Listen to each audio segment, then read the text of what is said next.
Caroline, if I could go to you, can you please introduce yourself a bit further and give us some details of your involvement in advocating for women's sex-based rights?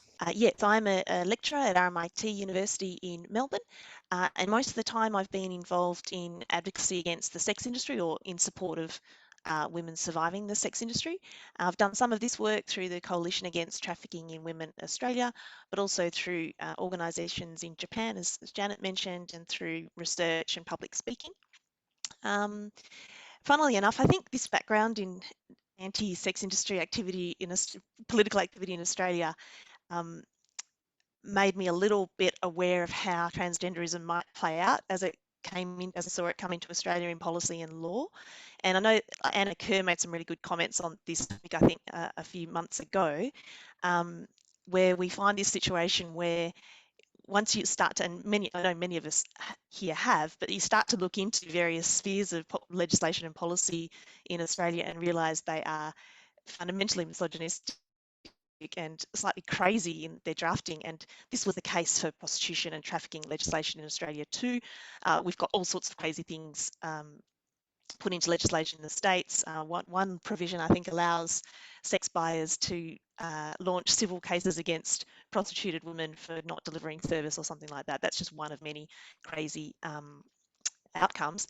So I think sort of knowing about this crazy policy legislative environment that's possible in Australia, and then also doing the kind of lobbying of politicians and talking to public servants about the prostitution issue and having them either be hostile or of course dismissive or completely ignore us, even when we sort of made the most lightweight, reasonable, what we thought were reasonable and research-based kind of suggestions to them, to receive that kind of reaction from elected officials. So, and obviously I know all of us here now know, and we're probably already aware in the same way, that once we saw transgenderism come in and the policy objectives of that social movement, and to see our politicians and public servants and institutional officials of various kinds, universities as well, be so gullible and so quickly taken over.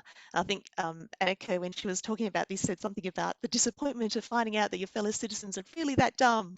And it's true that that kind of feeling was sort of reiterated with once I started to get into the transgender critique as well, but also just to see the really weak base of democracy that exists in Australia, that people are so quick and so easily sort of succumb to sort of really reactionary demands from a social movement that had no legitimate basis in Australia whatsoever.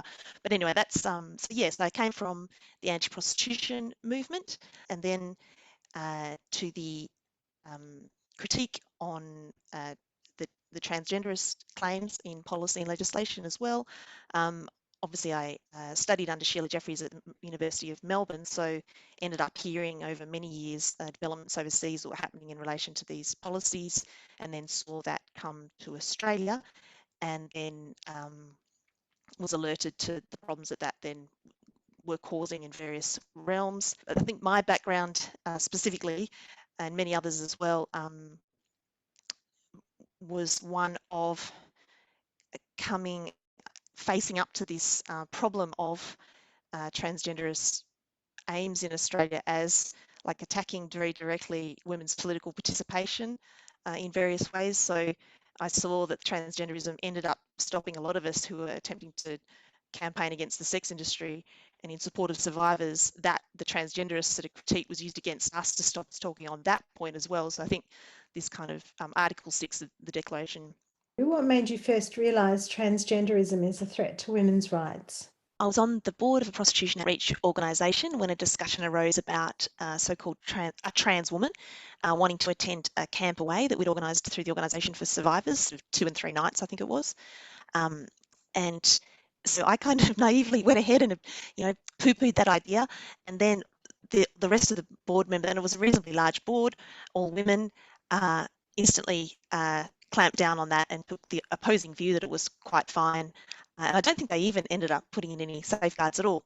So it's fine to have opinions overridden on boards. Of course, it happens all the time. But I think it was, yet again, this thing that Annika referred to a while ago about being shocked at the reaction of people, particularly on this board, given that it was an anti-prostitution organisation, that I had different expectations of them, that we were in no position to wanting to be sucking up to men or indulging men's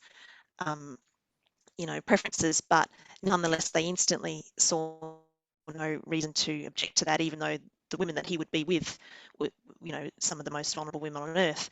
Yeah, so that was one sort of incident that I remember quite in my mind. And then there's a few women participating today, thanks to Chris Sitka and Lavender, but there's many, many others as well that talked to me over many years while I was in Melbourne, and particularly when I was in my 20s, about what happened with Sappho's Party in South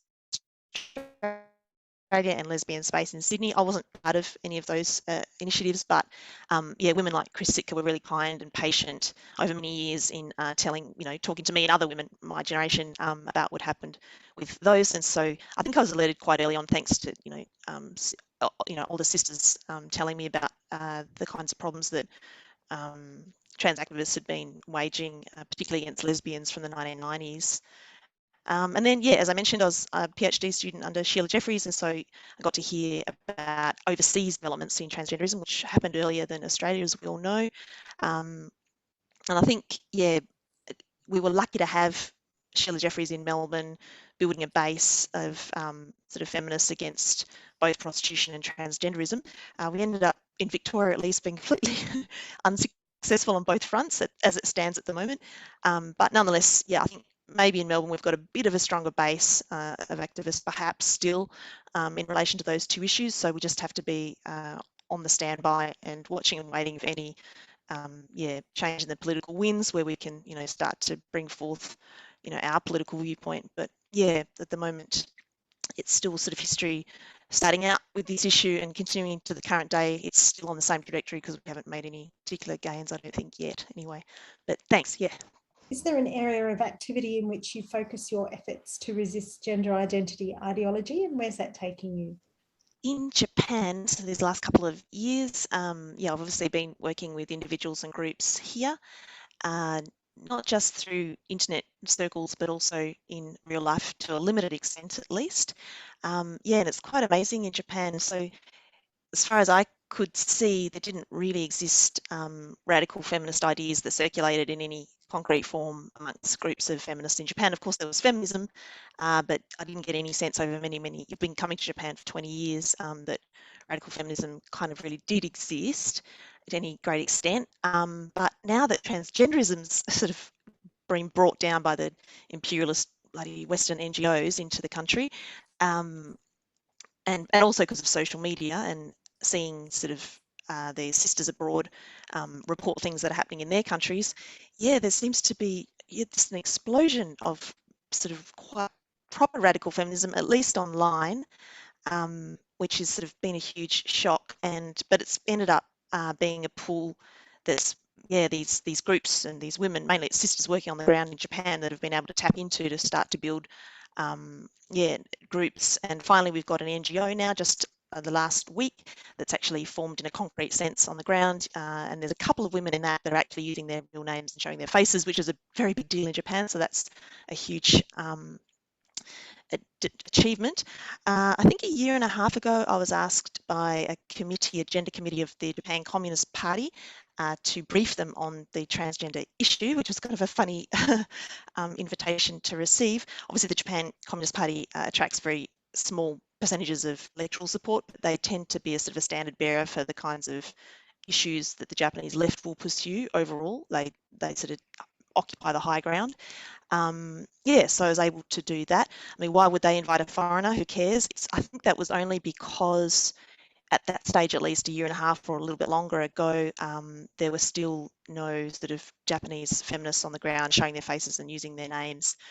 So it was a safe bet to go with a foreigner who had sort of the same knowledge that those groups that they'd been seeing on social media had, and they sort of felt like they had to become educate themselves, as Michelle's saying, on the issue. So that, I was happy. They were hostile to me, of course, but nonetheless, that's not a criticism, because at least they, were briefed on, did reach out to be briefed on the issue, which is a lot better than nearly 100% of Western sort of leftist organisations. So that was great. At the moment, it's attempting to liaise with local feminists, sort of general, everyday feminists on the ground, but probably just because, obviously I'm in academia, and so academia, particularly in East Asian countries, of course, has a big influence over the population. And so there's, of course, TRA academics that have come out in Japan really strongly here, and much less so gender critical academics. But being kind of the odd foreigner in Tokyo that's kind of involved in this issue, I think I've become a bit of a clearinghouse type person, where these sort of academics who are thinking of maybe, taking some sort of small stand, and good on them. It's a hard society to do that in. Tend to sort of come to me to get connected with either the local groups that are organising, or with other academics who might be aligned in some way. So yeah, I think inadvertently I'm doing stuff, but it's definitely sisters on the ground here that are doing, really taking the charge. So that's great. Can you tell us a bit about the opposition you've met and how that's impacted on you personally? The usual members of the the public, and in fact, academics in Japan ring RMIT to try and lodge a complaint about my very existence. They're not, those sort of silly complaints are not too bad, except that the probably in Virginia's case as well, the upper level managers, sort of, or the middle level managers, seem to take them too, far more seriously than they really should. But once you get past that, the other annoying incident I had was with a couple of liberal feminist colleagues who whipped up opposition to me sitting on just sort of a public speaking panel on an upcoming conversion therapy bill in Victoria, which ended up passing. And the panel was organised by the Australian Christian Lobby. I deliberately and actively collaborate with that organisation on our issues. And so the colleagues sort of put around a petition in the department, and they went to a tabloid, one of the gay media tabloid newspapers, and talked to them about me and that kind of thing. So it's not, I mean, that these low-level colleagues aren't worth worrying about, except that then I tried to obviously get redress through my department about their inappropriate behaviour, and couldn't get any. So it's kind of, again, so I keep coming back to the same thing, this sort of disappointment and shock at the level of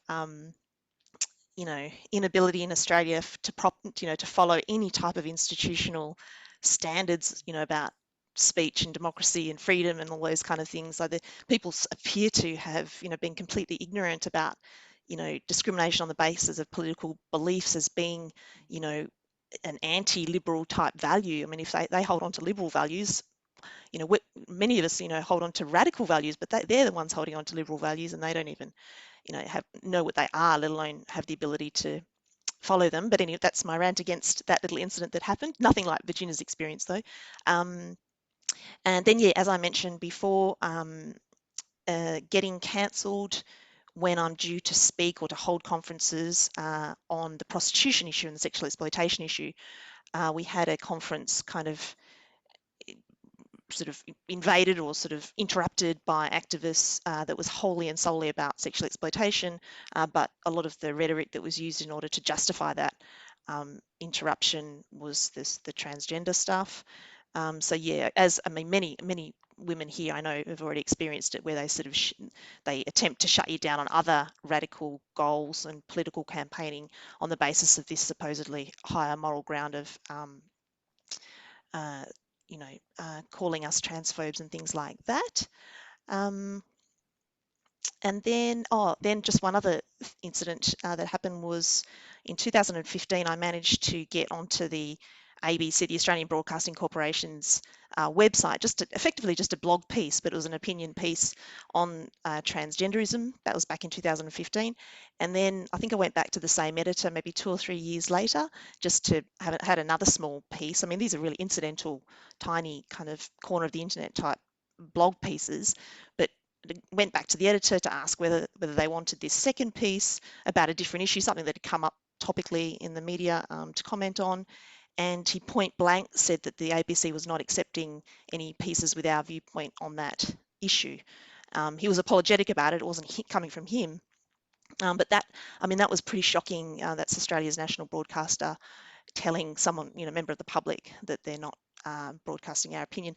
And as I know sisters here, more than know that, like, the betrayal that we've experienced in Australia, and I know New Zealand has as well, with the media, all media outlets, and the academia. I mean, I hope one day we have a national reckoning over these things, because they have really let down women and children, and hope one day they'll be held responsible. But yeah, that was my experience. Thanks, Janet. What are the next steps for you? I have a family member who happens to be right in the field in Australia of child and youth psychiatry. And she tells me that parents are fully bullied when they come into hospitals, when their children have been, taken in for whatever, sort of taken in with mental health issues, or, somehow gotten a connection with the hospitals. And apparently, yeah, any objection raised by parents in any respect whatsoever, they don't want to use the new names that the children have decided upon or something like that. Apparently hospital staff are treating them absolutely terribly. I suppose, and this is way outside of my field, but just looking at little bits and pieces that have come through from America as well, that it seems to be that there's some resistance sort of rising up through mothers and through parents in the schools. And maybe that's a sort of a population to be mobilised in Australia as well, because they're really getting it in the neck in terms of what schools are sort of attempting to pass by them and sort of indoctrinate their children with. So maybe that's an avenue. But yeah, I tend to think the sort of the campaign to win the hearts and minds in general, and not I mean, Virginia's suggestions for talking to local people I think was absolutely perfect, but I don't know, I feel maybe as a movement, a resistance movement, we're weak and we're small, even though of course we're wonderful.